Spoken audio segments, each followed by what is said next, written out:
The following non-profit parody review has been censored. To remove the censorship, please contact Trauma Entertainment and request Screaming Soup have permission to play the episode in its entirety. Thank you.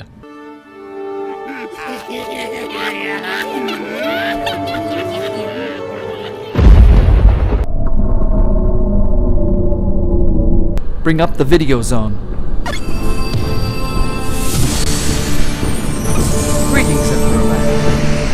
Hey dudes, this is Kay, and this is Katso. Time for your report already, okay? Where's Dr. West?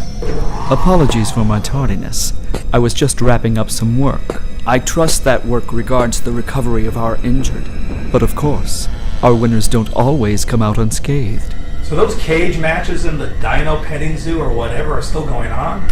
We must be killing at this point in the game. The odds seem stacked in our favor, but there have been the expected casualties. As long as they're not our big guns, I need you back here as soon as you can make it. How's that going, by the way? We're still having trouble pinpointing our exact position in the cosmos. We have to find that out before we can even contemplate a means of returning home through magic or other means. Don't be shy. Join us, why don't you? What's happening? That's not one of ours. Exactly. He's a spy.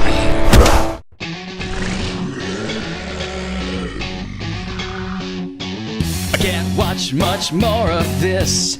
It's not scary, it's just shit. Paper mache and painted laser rays, dumbass monsters made of clay. If you want to scream, come scream with me. Scream, soup, scream, soup. If you want to scream, come scream with me. Screaming soup, screaming soup. What the hell is this supposed to be? Action, romance, or sci-fi comedy? I just don't have fucking time for this shit. Bring on the blood and show me the tits. If you wanna scream, come scream with me. Screaming soup, screaming soup. If you wanna scream, come scream with me.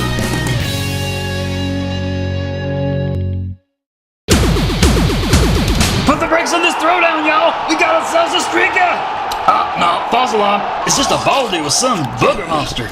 The rules of this arranged battle have been broken. This closet-jumping creature is a spy discovered roaming our base. Wait a minute. How do you know he's one of ours and not from the Crosslands?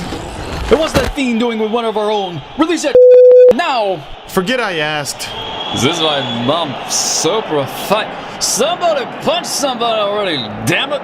That poor monster.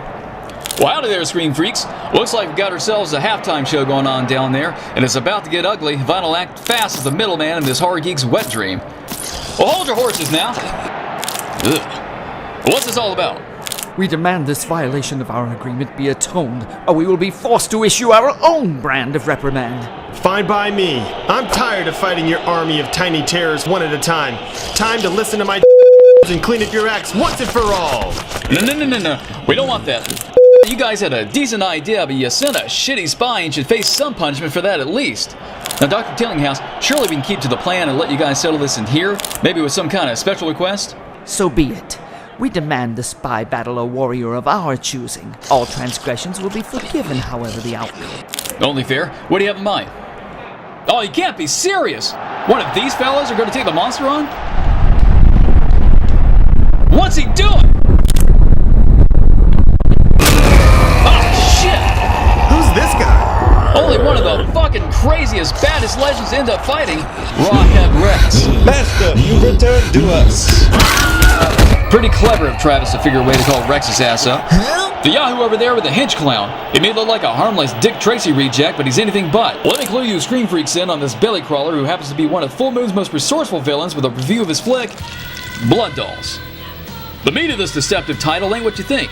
While the dolls are the selling point of the title and the posters, hoping to bring in the Puppet Master loving folk, I bet, the real star of this revenge flick is actually our mystery man in the mask, Virgil Travis. A powerful billionaire, Travis is mighty pissed he's on the shit end of $1 billion loss and suspects the vultures buying up his shares are the engineers behind it. With a clown hitman named Mascaro and a group of unfortunate bought-off officers of the court transform into the killer dolls, Travis plots his revenge against the 3 corporate raiders and takes them out one tiny assassination at a time. Everything's going his way, of course, until a monkey wrench gets thrown into his plans, with his greatest enemy's BDSM wife revealing herself to be the true head honcho behind Travis's financial demise. Caught off guard and blinded by possible beauty and the Beast hookup, Travis has to decide whether to keep to the path of a comic book villain or crank up some air supply and take a chance on love. Spitting out the sours first, the only thing I can think to bitch about is the pacing of the surprises that make this flick so memorable. The filmmakers kind of shot their load too fast with everything revealed in rapid succession at the very beginning, leaving us with nothing but straightforward story the rest of the time. Now, seriously, within the first few minutes touring Travis's home, we see his clown henchmen, doll-making machine, dwarf servants, personal she-rockers, and the creme de la creme of all reveals Travis's face.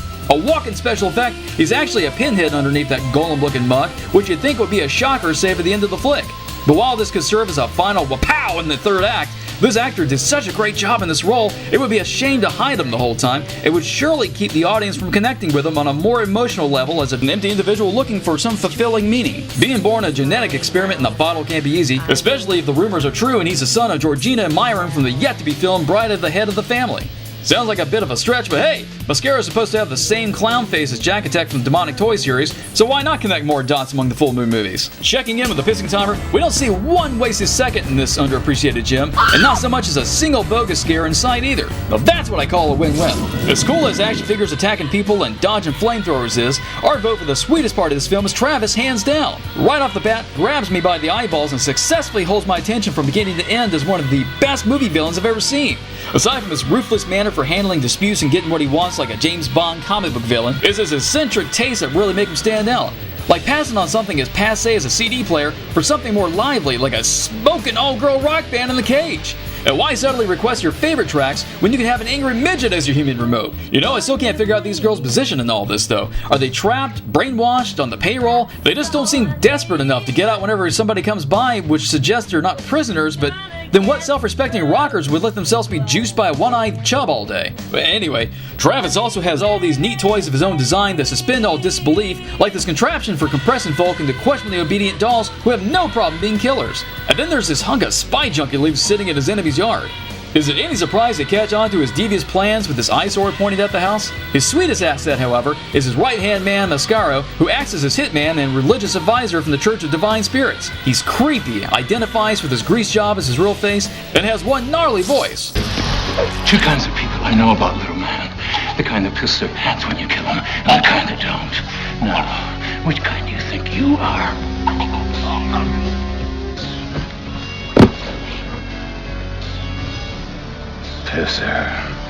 With that t-shirt quote, let's move on to my favorite part with Blood Dolls, stacking up a total of 8 to 12 bodies, most of which are the dolls taking out Travis's rich cat competitors and their bodyguards. Now we mentioned 8 to 12 because the movie does something very unexpected. After the woman's submissive hubby is, I'm guessing, crushed. You know, it seems like if he was dead from this, we'd see him sliced wide open with blood and intestines spilling all over the floor. But anyway, Umbre's out and the she-devil's in and wants to get hitched so she can share Travis's wealth and power. But when she learns his secret, she's frozen stupid when she tries figuring out how to get her forked tongue into his tiny mouth. And a dissatisfied Travis decides to kill everybody with poisonous gas. Then everything goes all Wayne's World twist ending, with Mascaro calling mulligan for a happier resolution, preferring the couple live in monstrous matrimony, and everybody lives happily ever after the end. Well, I don't know about you, Scream Freaks, but I prefer the ending that allows for sequels myself. Regarding the tit count, we got one flash of talent that's about as exciting as a Mardi Gras peekaboo, but still better than nothing. Billy, let's nuke the ingredients of this film and see what it rates.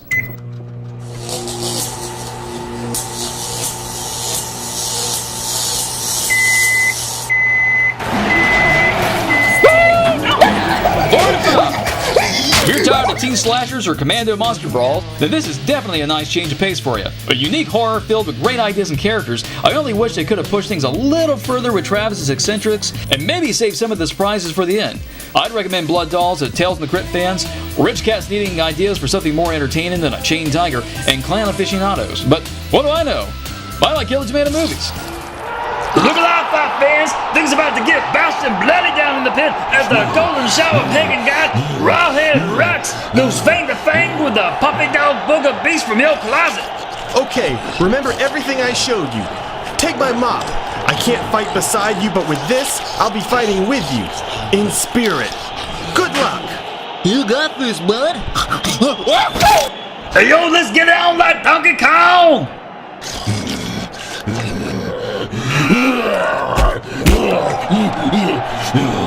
Oh, my mom! Run for it, you idiot! I can't watch.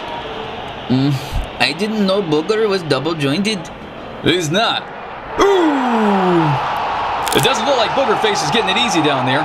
Hopefully he's got some tricks up his snot-crusted sleeves. Let's see what hope he has by reviewing his movie, Monster in the Closet.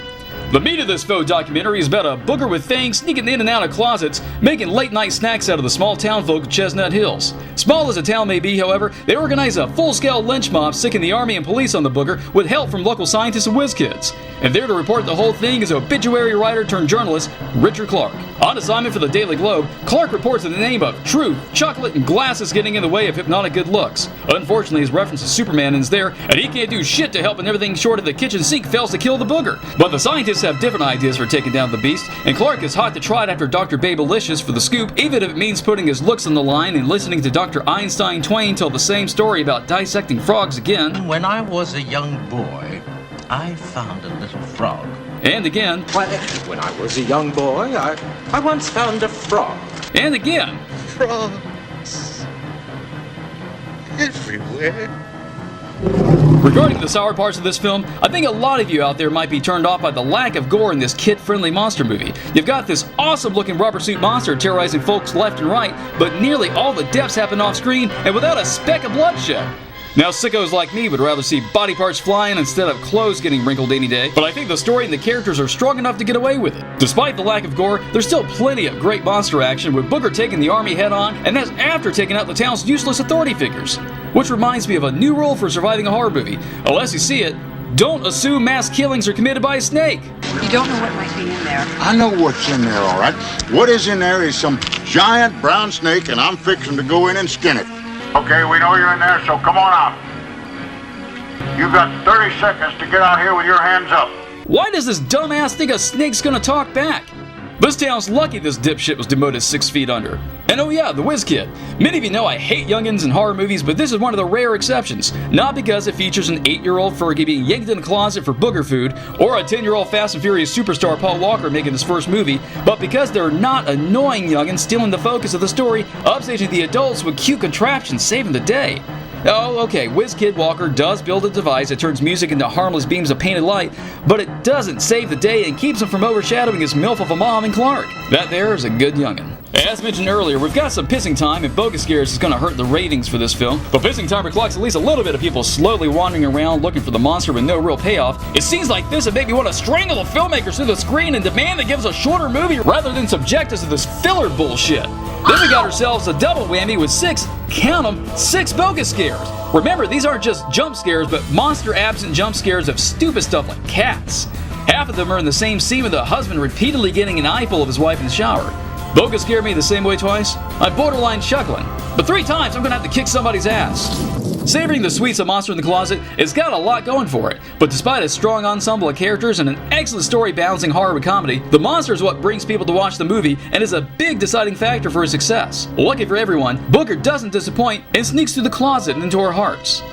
Was I overselling it? Sorry if I tend to exaggerate a bit, but that happens when Booger's around. Like when his closet-jumping murders create global panic with people saying it was the end of the world. If it were such a threat to the world, then why does he seem stuck in this one town? Come to think of it, how does it even travel through closets? I think I would have added in a Booger survivor who's seen the other side, if only to talk about it, and flesh out some of Booger's story. I'm not saying the filmmakers needed to go as far as explaining if Booger's an alien or a demon, but maybe some exposition of why he's got a mutant dog dick for a tongue. I wonder if that and the gaping butthole of a mouth it comes out of has anything to do with the homo undertones fans have speculated on. What? You don't know? Critics have actually argued Booger to be a social commentary in the hardships of gays coming out in the early 80s. You've got a monster coming out of the safety of his closet into the public eye, only to be met by an angry community. Rather than understand Booger, they choose to be rid of it out of fear. Now sure, Booger was asking for it after killing the people it came out to, but that's besides the point. Then, with all the confusion regarding missing genitals aside, Booger falls in love with Clark after looking into his big doe eyes and whisk him away on a marsh that ends in San Francisco of all places. Convinced yet? Turning to the kill count, we got a stack of 7 bodies. Impressive, but like we said before, most are off-screen with closets throwing up entire wardrobes. But at least we have a celebrity death among them. No, we're well past Fergie when she was a Black Eyed Peas seed. I'm talking about Horror Hall of Famer John Carradine as a sad man's daredevil trying to teach a seeing eye dog to respect his time playing Dracula. The sad news is the dog is replaced with 3D taxidermy art, but Carradine does go to animal hater hell. Off-screen, of course. And hello! Did we say this was a kid-friendly monster movie? Well, it is, but it's a kid-friendly monster movie with a game of peek-a-boobies. There they are. They're there again. I could play this for hours. Billy, let's nuke the ingredients of this film and see what it rates.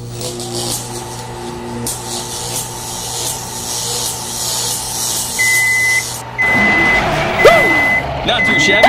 Booger Man is a 4 out of 5. I recommend this film to fans of 1950s atomic monster movies, lovers of practical monster makeups, and the city of San Francisco, which needs to recognize Booger as the martyr he is with a memorial at his final resting place.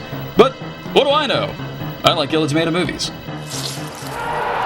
Oh, that's a little gratuitous, don't you think? That's crossing the line! Hey, that's a decent exposure. Stop it! You can't interfere in the match! It looks like got a clean break from Rex's golden shower, and he's running for it!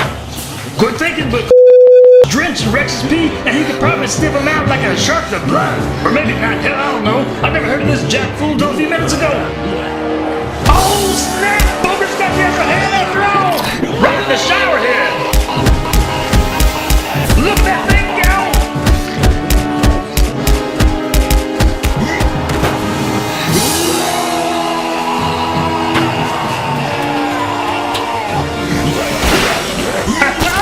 Rex takes a nosedive into the targets, and this monster brawl is over! And wins this round! I lost a mop, but we gained a win. You're welcome. We were on thin ice today. Things could have gotten worse with that stunt you pulled. Hey, I had to help the guy out after sending him on that covert mission. You sent him to spy on full moon? Of all the dumb ideas. We'll talk about this back at... Well, they won this time, but looks like got other battles on the home front they gotta put out. We narrowly kept the Howland safe from the crosshairs of this mutant alien war this time, but we see how all that can change in a moment of bad decisions. I'll see you later, Screen Freaks.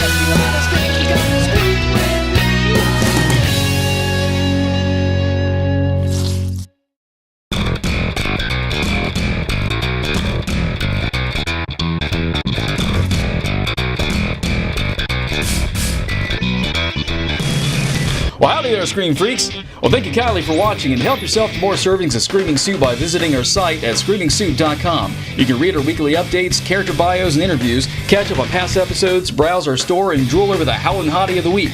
If you want to scream at us, just holler at screamingsoup@gmail.com, and don't forget to stalk us through social media, conveniently linked at the top of the site.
Rediscover all the movies that freaked you out as a kid. Subscribe to our Full Moon channel on Amazon. It's like Netflix for lunatics.